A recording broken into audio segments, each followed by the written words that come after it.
आगवणे प्रकरणातही सुषमा अंधारेंनी रणजितसिंह नाईक निंबाळकर यांच्यावर आरोप केले।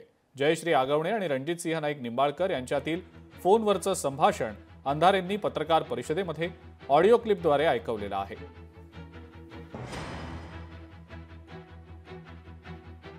म्हटलं थांबवा, हे कुठेतरी खूप मुलांचा घरून फोन येतोय सारखा। मुलगी खूप आजारी आहे, मोठी नाना आजारी आहेत। नाना तर असे आलेत की त्यांचं गॅरंटी कमी आहे। मला सांगा, थांबवायचं कोणी कोणाला थांबवायचं आहे का? परवा दिवशी मी तुम्हाला बोललो, माझ्या जेवढ्या तक्रारी तुम्ही दाखल केलं, हा किती तक्रारी दाखल केल्या तर लिमिट आहे काय?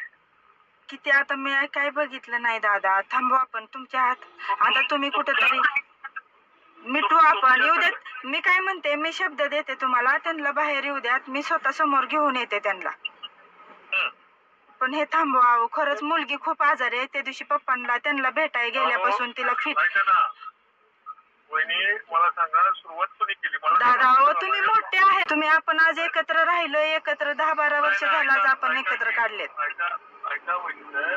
बरोबर बसून मला अटक करा म्हणून मी बसले एसपीकडे। नाही तसं काय, आणि ऐका की त्याच्यानंतर माझ्या जवळपास 33 कंप्लेंट दाखल केल्या। नाही केली, एवढे नाही केल्या। लोकशाही मराठी ऐका, पहा, जागरूक रहा।